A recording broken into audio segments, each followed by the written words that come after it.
All right. Well, as you know, we have great speakers every month. This month is no exception. We have Ruben's been out here. I don't know. This has got to be your fourth time. Third? Is it third time? So it's always a pleasure. He's a radiologist here in Connecticut, and he has been doing great astrophotography for a really, really long time, and has a great book here for sale today, kids. So the 100 Best Astrophotography Targets. So pick one of these up if you don't have it already. I got it in my library. It's a great book, really good stuff. Tells you how to get the shots. But Ruben's kind of moved off into something a little different now, doing DSLR. So we're going to talk about that today. So won't you please welcome back to the Westport Astronomical Society, Ruben Kier. Thanks for having me out again. I really was getting hungry, so I needed another paycheck. So. Yeah, that's what it was. Yeah. I love it. Like all of you guys, I love everything about astronomy. I love, going out and just looking at the stars, feeling the cold wind on my face. I love looking through binoculars if that's all that I have. I like looking through a telescope. I like taking photographs. I like taking wide field shots. I like taking things through the camera.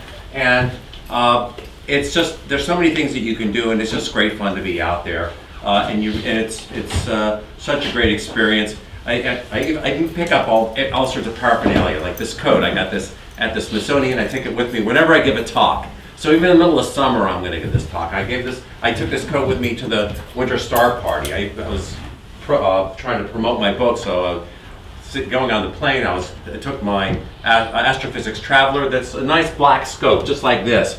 It looks like a bazooka. This was closer to 9/11. I was thinking to myself, I'm going to get stopped. They're going to arrest me. And I also brought my old ST-2000, which is this, camera. It doesn't look anything like a real camera. Lots of wires. I thought for sure they were going to arrest me, but the guy, then I got this tall guy with a crew cut, was inspecting me, and he's looking through my bag. And I thought that I was certainly going to get arrested. He says, "Hold on a second, sir." And then he calls somebody else over, and this is 5 years ago, 6 years ago. So I mean, they were a little bit more upset about it. And this other guy was even taller, big, muscular guy, and he's looking at me. And they both look at me, look at my stuff, and they tell me I'm going to do photography. And they say, "Well, have a nice flight, sir." So I said, "Oh, nice, wasn't that sweet?" So I get down to Florida to go rent my car over at West Palm, and I figure I'm going to get a bigger car because I might just sleep in the car because they have this crummy little tent. And they say, there are no cars. I says, "What do you mean there are no cars?" I says, "Well, you should know we're having the 100th shuttle launch." So I said, "Oh." And so I said, "Oh." So when these guys told me to have a nice flight, they looked at this coat that said 100th shuttle crew, and they thought, "Have a nice flight." Anyway, so I've been into astronomy since I was a kid. This is me with my father. I was about 14 at that time. And that's my father, who's now 89 years old. He was about 45. And we were on the ship Canberra. There were about 3,500 astronomers and about 4,000 telescopes. Not a single digital camera at that time. Everything was film. And the idea was, okay, you got to have a fresh roll of film when you're going to be photographing the eclipse, because you don't want to run through it too fast. This is an old reel-to-reel magnetic tape recorder for video camera. Isaac Asimov was on the boat. Neil Armstrong was on the boat. So I've been into this for a long time, and I really enjoy it. And now there's been a digital revolution. We've got digital cameras, we've got personal computers, there's Adobe Photoshop. It is so easy now to get great photos. I initially started doing CCD astronomy from my backyard. I built this kind of hexagonal high wall area on the back of my patio until a new guy moved in across the street. He'd put in all-night lights. He'd stop answering my telephone. So I'd start calling from my cell phone. He'd stop answering that. And then I'd call my kid's cell phone. And then I'd go knocking on his door. "Please turn off your lights." I finally got fed up and went, try to find a nice dark sky area. The darkest area that I could find is actually this green area, not great, but pretty good, halfway between Albany and Hartford. And I moved my stuff up to there. And we're somewhere along here in We're this in the one red. is red. Yeah, red. Deep red. Yeah, not gray. Beautiful, of course. And this is with Scott Thornton. Scott, what's his last? Scott, I can't remember. He does backyard observatories. Mine was the 41st observatory. He's now over 150. He says he's done it in all 48 states. He's put up observatories, 2 mounts, and so I'm just having, this is my warm room. I lived there for 2 years. Well, not really. I slept there for 2 years when I go up there until we finished a cabin where I actually have heat and all the amenities to sleep comfortably. This is my book. I understand this is going to be on YouTube, so I should have, had I known that, I would have put this picture on every slide. We'll cover it. Yeah, okay. Now, I used to do CCD imaging. I still do CCD imaging. There's really, if you want to have the best quality images, the most depth, the most accumulation of light, the greatest efficiency, you're going to do that with a cooled CCD camera. You don't have to have a cooled CCD camera to get some great pictures, but you're taking pictures through red filters, green filters, blue filters, you're combining them, you're tracking out a dark frame, you're doing a flat field. And the flat field on a CCD camera is not just to get rid of the vignetting and the dust motes, but it's also because there's pixel-to-pixel heterogeneity, and the astronomical cameras, for some reason, they don't adjust for pixel-to-pixel heterogeneity as well as the DSLR cameras, probably because they're making 100 of these digital cameras a year, of the CCD cameras, versus they're making 100,000 DSLRs a year, and they're able to get them a little more homogeneous. But still, you make these adjustments, you can get some spectacular pictures. But you don't have to. Why would you want to do DSLR camera? Well, first of all, the most important thing really is the lower cost. The entry level is $500, even less if you already have a DSLR camera. If you already have a telescope, you already have camera lens, you already have a tripod, it costs you nothing, and you already have it. Now, you might want to spend $20 up to $100 for an intervalometer. You can get it for $20. They can last you for 20 days. But you can buy a few little accessories and be ready to go. But it's one shot, it's portable, you don't have to take a computer with you, so if you're going to a star party, you can just put it on the back of a telescope and take a few pictures, take the camera off and do some more observing. Most cameras, DSLRs, have something called long exposure noise reduction built in. It's right into the menus. It takes an automatic dark frame. So if you're doing a 2-minute exposure, it'll automatically take a 2-minute dark frame and subtract it for you. So you don't even have, even in raw format, it'll be already subtracted. You don't have to do flat fields. I mentioned the pixel-to-pixel homogeneity is better, and in fact, flat fields don't work very well with DSLRs. And one of the reasons is DSLRs are non-linear, and so you take a flat field, and the internal electronics really. It's non-linear. You're going to end up sometimes having, anti-vignetting and positive vignetting. Yeah. What do you call the flat field? What do I call it? Yeah. I just don't know. What is it? Oh, a flat field is a view of just a white background that then computer software can then adjust for the fact that things aren't really completely uniform. So it's a uniformity correction that occurs, and astronomical software has that. First of all, you can do it with DSLR, but oftentimes it doesn't work. The majority of times I found it doesn't work effectively, and you're wasting a lot of your time, and the pictures are fine without it. So here are the challenges. One is that to match the temperature of dark frames, that's if you're going to do a lot of pictures, you want to do a lot of light exposures and then subtract a lot of dark exposures. But if you're just starting out, you're going to do the long exposure noise reduction, and that's not even going to be an issue because every picture is going to have its own dark frame subtracted from it. A second issue is sensitivity to red, and that's also the hydrogen alpha wavelengths, which are in near infrared. But you can replace the filter in a DSLR for about $300 if that's something that you want to do. There are a number of people online that will do that for you. So what's the workflow? The easiest way to get started is to do piggyback DSLR. Obviously, you're going to want to polarize your telescope. You put a fixed focal length lens. Now, the interesting about a lens is you don't want to use the zoom lens that comes with your camera. You want to get a fixed focal length lens. And if you don't want to spend a lot of money for a fixed focal length lens, if you don't already have it, go on to eBay. You can buy used Nikon or camera or Pentax lenses for $100.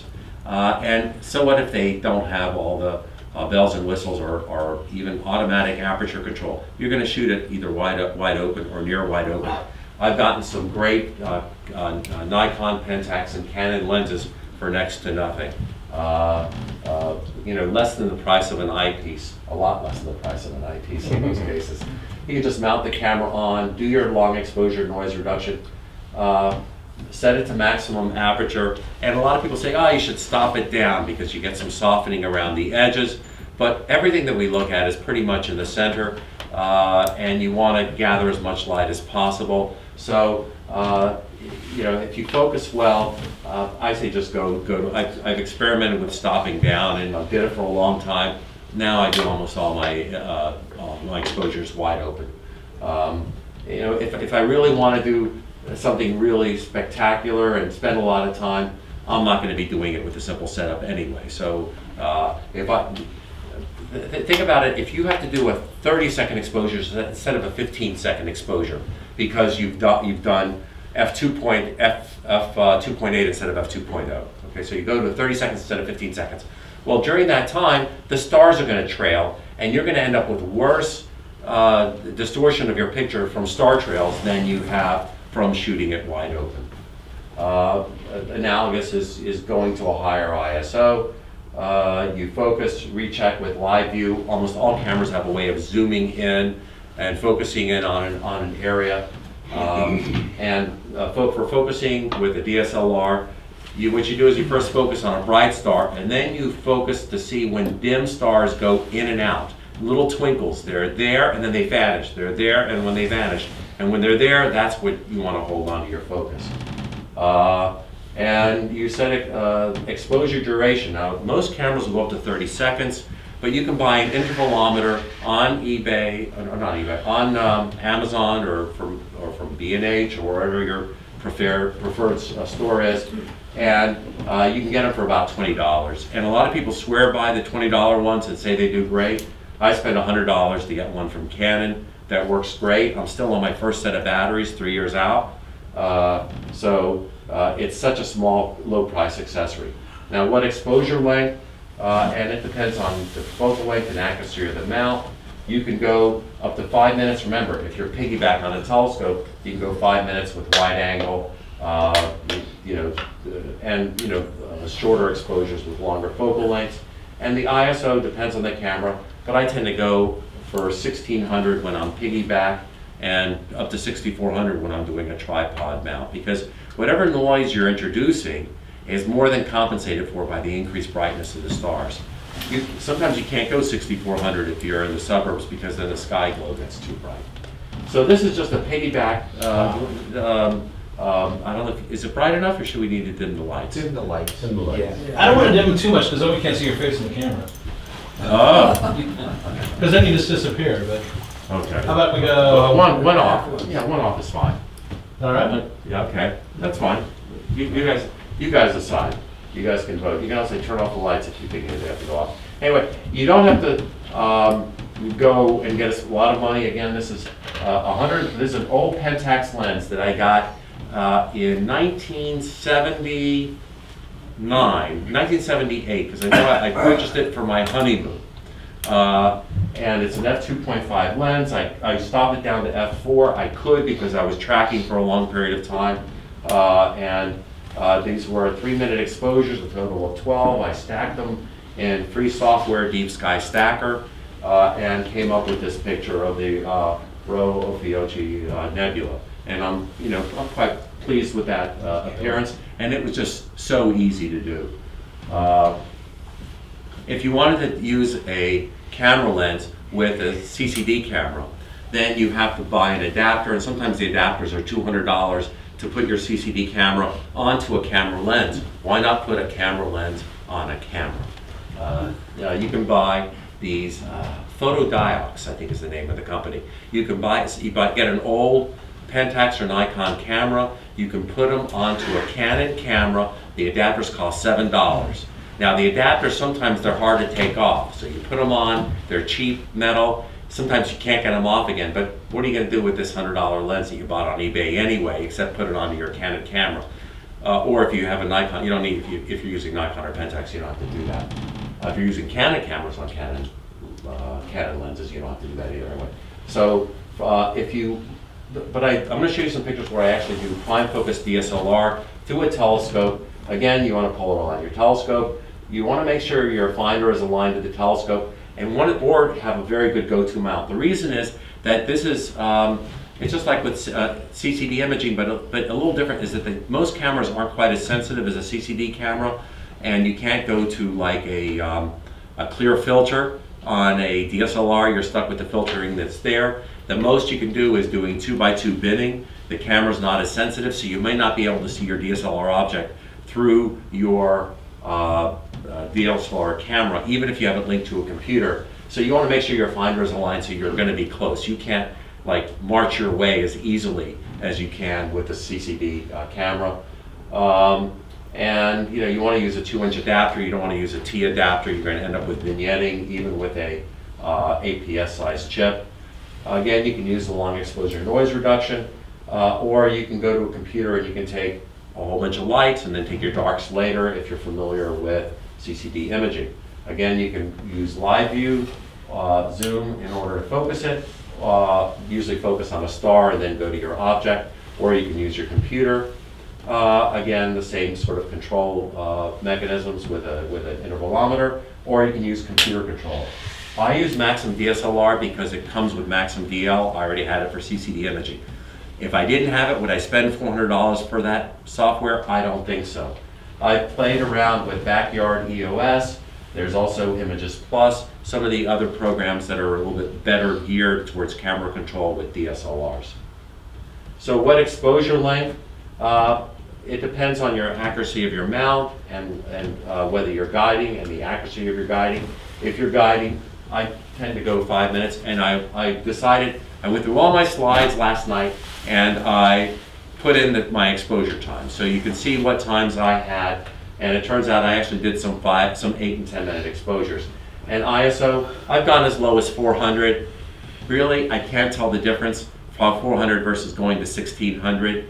It's less processing. I know that what you're really doing at 1600 to some degree is you're just clipping out either the white or black side of the curve, but it saves you time and you can see it better on your first images. So 1600 is fine. So what do you shoot with a DSLR? You can shoot within our Milky Way. You can shoot outside of our Milky Way. But of course, if you really want to shoot things well, you need a good and accurate map. So I found a very good map, which is, of our galaxy from Star Wars. It has all the great planets, Endor, look, Naboo, all these great, and before the Kepler mission even existed, it had the names of these extrasolar planets. But realistically, you really need a better and more scientifically accurate map of our galaxy. So Star Trek is much more accurate. Nice quadrants for you, and it tells you where all the different wormholes are. It's really good. Nice. So you can get really close to your target. Or you can use something that comes from NASA and it tells us the sun is, out here, the Orion arm of the Milky Way. So this is what you can do just with a single camera on a tripod. And you don't need a lot of equipment. This picture was taken with this Canon M and the 22mm lens. It was discontinued, but I just was at B8H over the weekend, and they told me that the Canon M is being reintroduced. It's $399 with a 22mm f2.0 lens. Is it f2.0? It is f2.0, yes it is. It weighs like next to nothing, and I use it for hiking during the day, and I take my pictures at night. And ISO, it says 160 It was really 1600, and I did 8 exposures. I just doing it last time, I was getting tired. And the tripod that I use for this is, you don't need to get a big fancy tripod. This tripod I bought, I don't know, on Amazon for $100, but it's just a little tripod, folds up.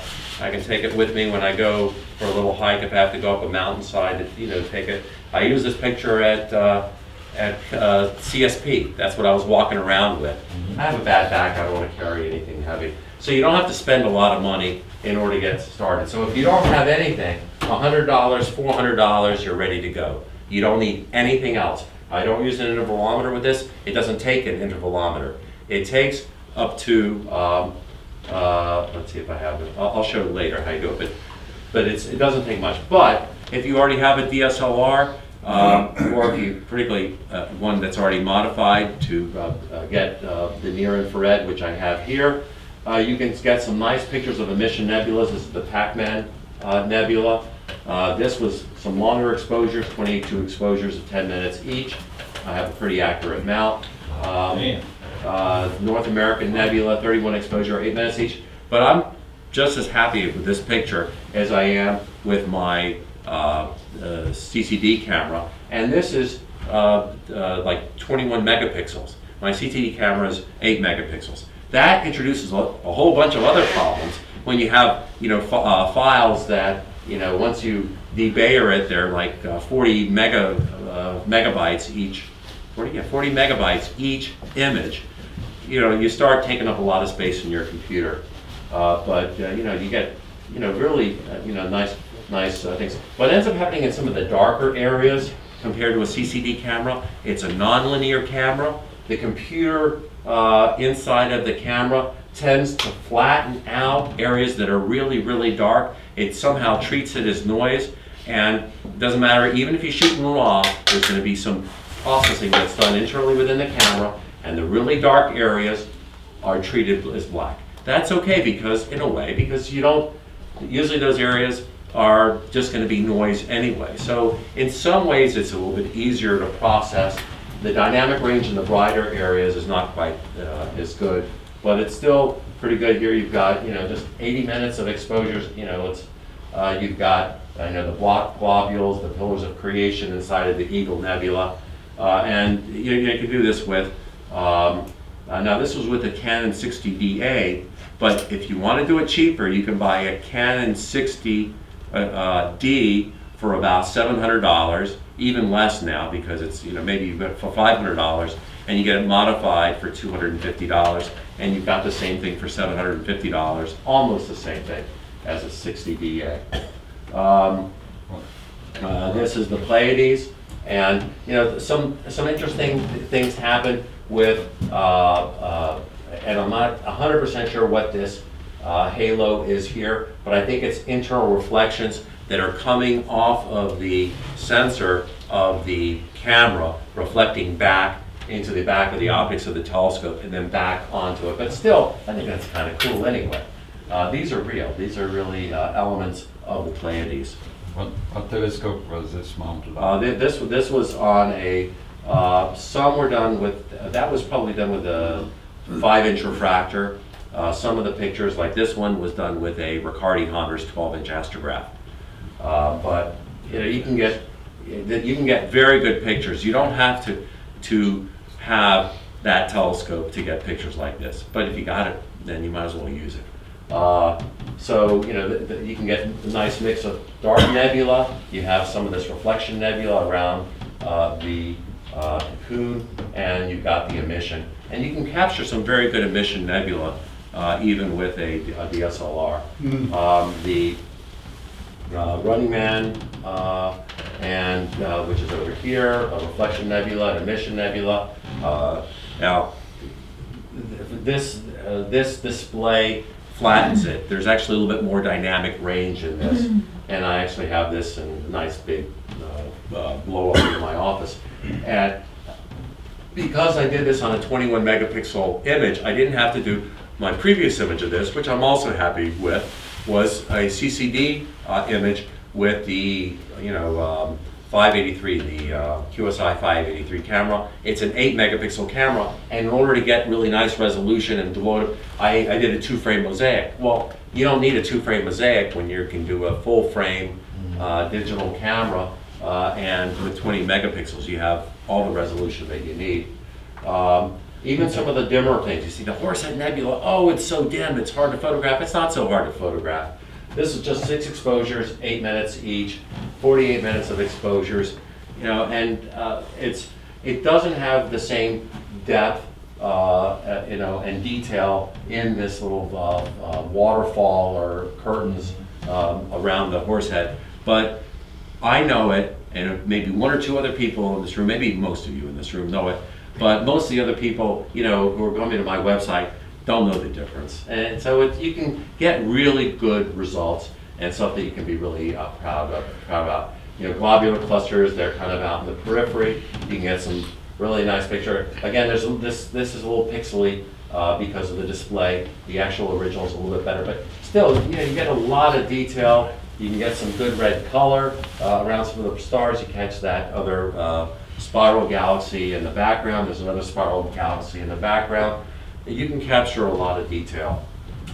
I think I got tired and stopped putting in the times of exposures. But you know, as you go out, you can get a lot of detail. M101. I remember, because I'm doing a full frame size chip, assuming that your telescope has a relatively flat field, you can get a lot of detail all the way out to the edges. And, you know, just a lot of galaxies all the way, you know, through here, and there's probably 50 galaxies in this view around M101. Let's see, 11 exposures, 8 minutes. Brighter things, you can go shorter exposures, M33.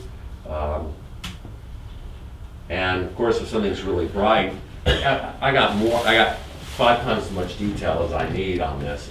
But because it's a full frame chip, I also have a Canon 6D. You know, you put that on the back of Riccardi Hondas, and you can get the entire Andromeda galaxy in a single frame on a 12-inch telescope. So there's some advantage. You know, my CCD camera would get a nice little square about that big. I could have bought a bigger CCD camera, but then that would have been $12,000. And you know, you can get some nice wide fields of view. It's, you know, you could also get tighter field of view if you had a longer focal length. So this is just 10 exposures, 5 minutes each, 50 minutes. So you can get, these cameras are really quite sensitive, and with a little bit of processing, you can do pretty well. And sometimes you get surprises. Like in this case, you know, we have M81, M82, and I happen to have caught supernova in M82. Wow. This was January 30th, 2014. So this was, I think it was about 2 weeks into it. I've had a little bit of luck finding some supernovas. You can, well, the wide field, there's a wide field. This is with the Riccardi Hondas, or you could do the same thing with a short field, short focal length refractor, you know, wide field refractor. You get, you know, the Virgo galaxy cluster, M84, M86. You have M87 down here. These are the eyes, right? These are the eyes. They look like eyes through a big telescope. So you can get, you know, quite a lot of detail. This was a longer exposure, 10 minutes each. So this is a picture, you know, close up of the equipment that I carry with me now. This is the equipment I use the most when I do photography, and you can have a lot of fun with it. Some of the settings you want to do on the back of your camera. I like to do both RAW and a JPEG, which is, here it's the highest resolution JPEG. It has this little thing with an L on it. Focus mode, manual. But just be forewarned, the manual focus works very well with this camera. Other Canons, point and shoots, when you turn off the camera, the focus goes back to its original automatic focus. If you take an exposure, as soon as your exposure is done, the focus goes back to its original focus. I'm talking about the Canon.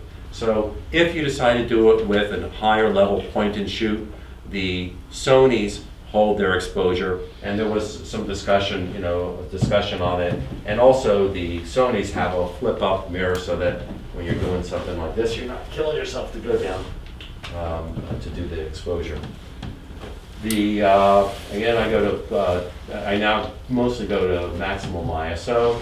Long exposure noise reduction is on. There's also another button, I didn't show it here, but there's this button here for multiple exposures. This camera allows me to take 10 exposures in sequence automatically. So I put it on its tripod. When I do my first picture, there's like a 10-second self-timer mode, so all the vibration's gone, even on that little flimsy camera. It'll take 10 exposures, whatever length I want, up to 30 seconds. And it'll, since this, I've also bought another lens for this, a 12mm lens, a fixed focal length lens I bought for $200, and 12mm f2.0 lens, so I can do 30-second exposures. So it'll do 10 exposures, 30 seconds. Long exposure noise reduction, automatically dark subtract each of those 10 exposures, and then I can stack them and get some really nice pictures with an ISO 6400.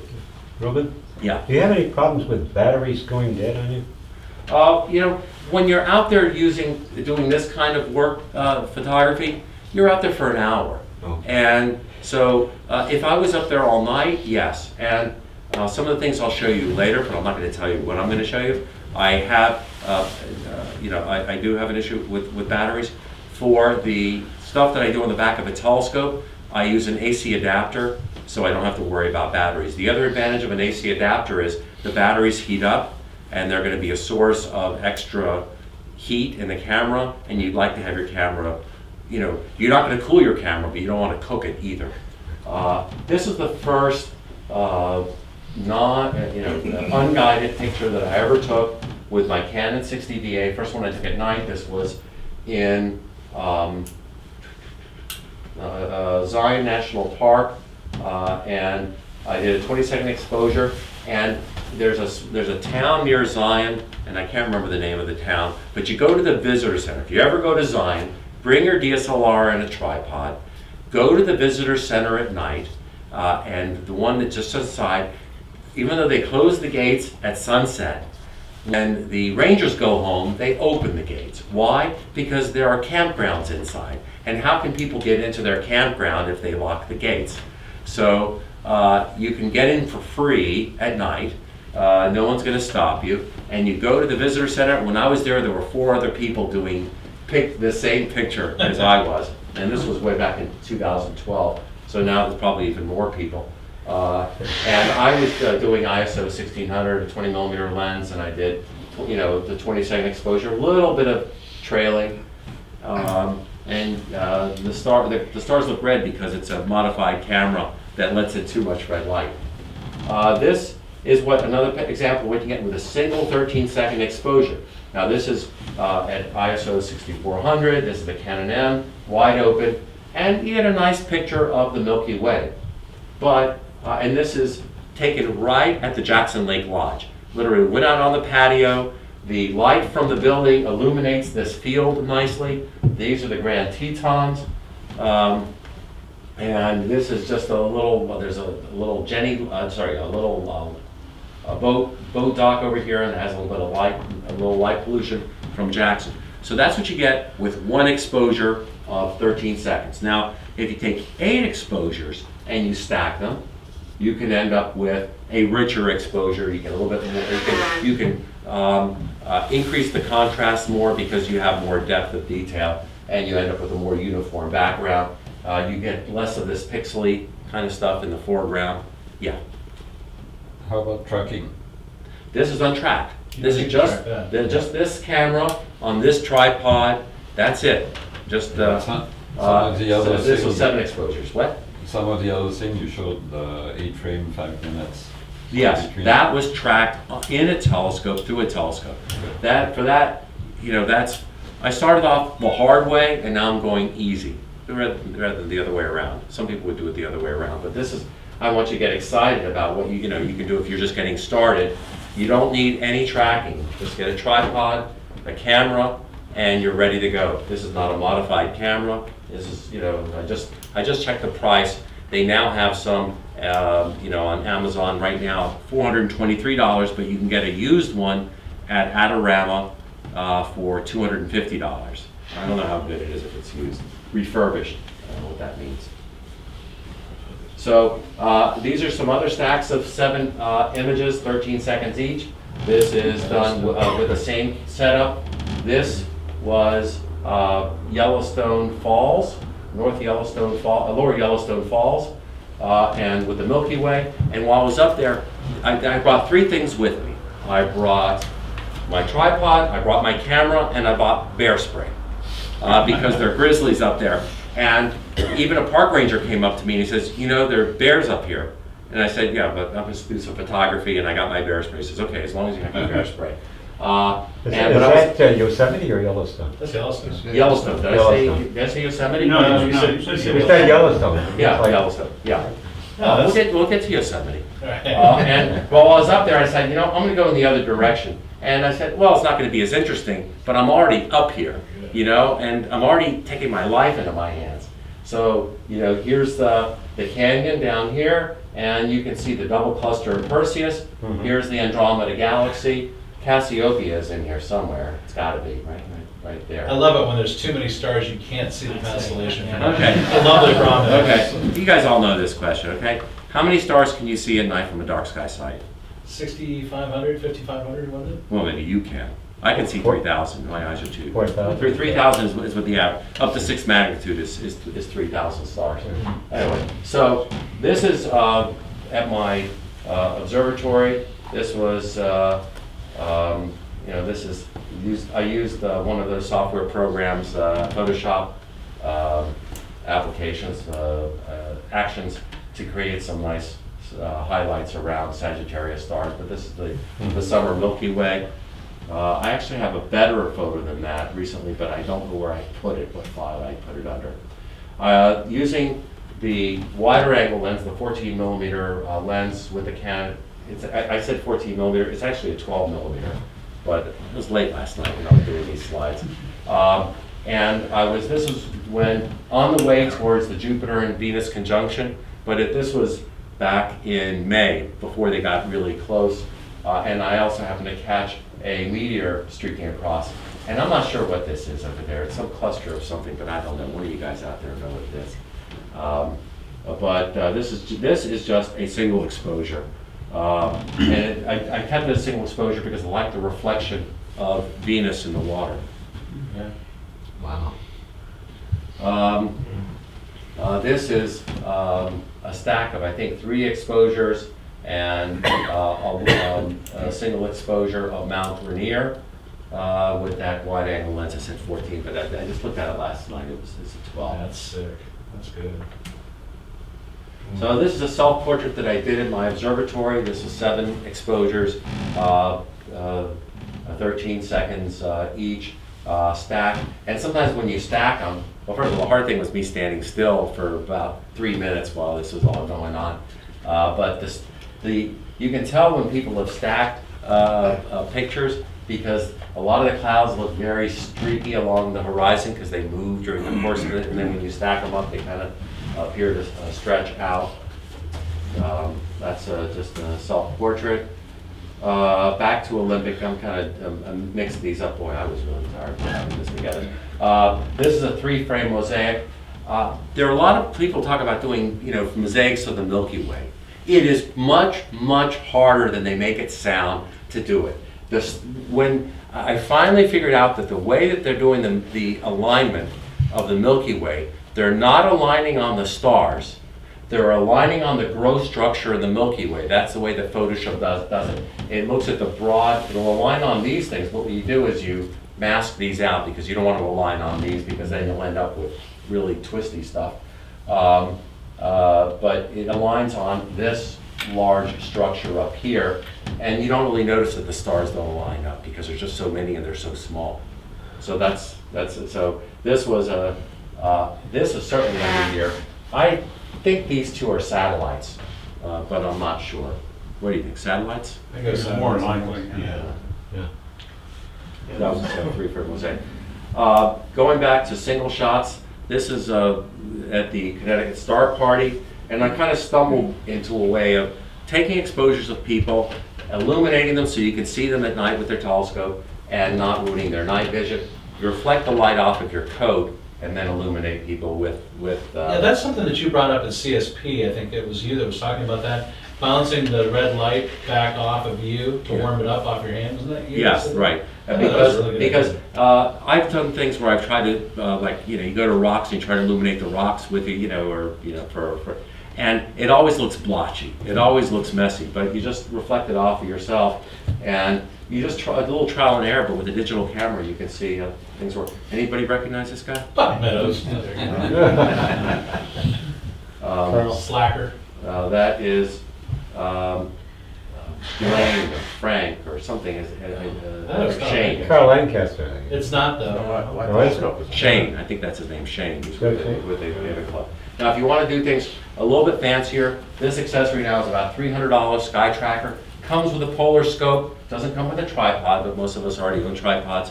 The best value in an accessory that's out there. There are other ones that are out there that are very good. Vixen makes one, or a couple of others.